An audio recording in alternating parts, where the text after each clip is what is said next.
বুধবাৰে কেন্দ্ৰীয় গৃহ মন্ত্ৰালয়ে ঘোষণা কৰে 2023 বৰ্ষৰ পদ্ম সন্মান। দেশৰ মুঠ 106 গৰাকী ব্যক্তিলৈ এইবাৰ আগবঢ়োৱা হৈছে এই অসামৰিক সন্মান, য'ত স্থান পাইছে অসমৰ হেমচন্দ্ৰ গোস্বামী, হেমপ্ৰভা চুতীয়া আৰু ৰাম কুইৱাংৱে জেনিয়ে। আৰু এই খবৰে স্বাভাৱিকতে সুখী কৰি তুলিছে ৰাজ্যবাসীক। মাজুলী দক্ষিণপাট সত্ৰৰ বিশিষ্ট মুখাশিল্পী, মুখাশিল্পৰ গুৰু তথা সংগীত নাটক একাডেমী বঁটাপ্ৰাপক হেমচন্দ্ৰ গোস্বামীলৈ এইবাৰ আগবঢ়োৱা হৈছে পদ্ম সন্মান। বিশেষকৈ মুখা শিল্পক জনমুখী আৰু জগতমুখী কৰাৰ ক্ষেত্ৰত আজীৱন ব্ৰতী হৈ আহিছে এইগৰাকী শিল্পী। আৰু পদ্ম সন্মান লাভৰ খবৰে স্বাভাৱিকতে সুখী কৰিছে তেওঁক। ভাল লাগিছে। প্ৰথম কথা হ'ল এই শব্দটো কৈছোঁ, ভাল লাগিছে। এয়া হ'ল আশীৰ্বাদ। এয়া আশীৰ্বাদ হ'ল মহাপুৰুষ শ্ৰীমন্ত গুৰুজনাৰ, মাধৱদেৱ গুৰুজনাৰ আশীৰ্বাদ। সত্ৰীয়া মুখা শিল্প আৰু তেওঁলোকেই সৃষ্টি কৰিলে আৰু সত্ৰসমূহে ধৰি ৰাখিলে। তো মাজুলীবাসীৰ যি শ্ৰদ্ধা এই শিল্পকৰ্মৰ ওপৰত আমি উৎসাহ পাইছিলোঁ।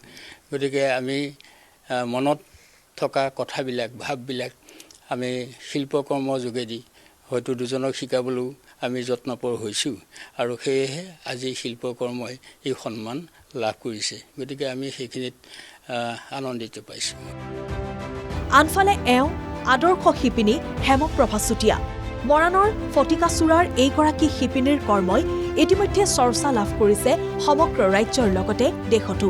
বিশেষকৈ তেওঁ তাঁতশালৰ গামোচাত গুণমালা, নামঘোষা, ভাগৱত গীতাৰ সংস্কৃত সংস্কৰণৰ লগতে ইংৰাজীত ভাগৱত গীতাৰ শ্লোক বৈ উলিয়াই দাঙি ধৰিছে অনন্য নিদৰ্শন। পদ্মশ্ৰী লাভৰ খবৰে সুখী কৰিছে হেমপ্ৰভা চুতীয়াকো। ভাল লাগিছে, গৌৰৱবোধ কৰিছোঁ। আৰু এই যে গৌৰৱ পাইছোঁ, ইয়াৰ কাৰণে মই ভগৱানৰ ওচৰত, মোৰ পিতৃ মাতৃৰ ওচৰত, অসমবাসীৰ ওচৰত মই চিৰকৃতজ্ঞ। ইয়াৰ কাৰণে অসম চৰকাৰ তথা ভাৰত চৰকাৰক মই ধন্যবাদ জনাইছোঁ, কৃতজ্ঞতা জনাইছোঁ। একেদৰে পদ্ম সন্মানেৰে এইবাৰ ৰাজ্যবাসীক গৌৰৱান্বিত কৰিছে ডিমা হাছাওৰ নগা সমাজকৰ্মী ৰাম কুইৱাংৱে জেনিয়ে, যি হেৰেকা নামৰ নগা উপজাতিটোৰ ভাষা, সংস্কৃতি তথা শিক্ষাৰ প্ৰসাৰৰ বাবে কাম কৰি আহিছে বহু বছৰ ধৰি। আৰু এই সন্মানে সুখী কৰিছে তেওঁকো। जहाँ समस्या होता है उसको समाधान के लिए मैं तैयार रहता है।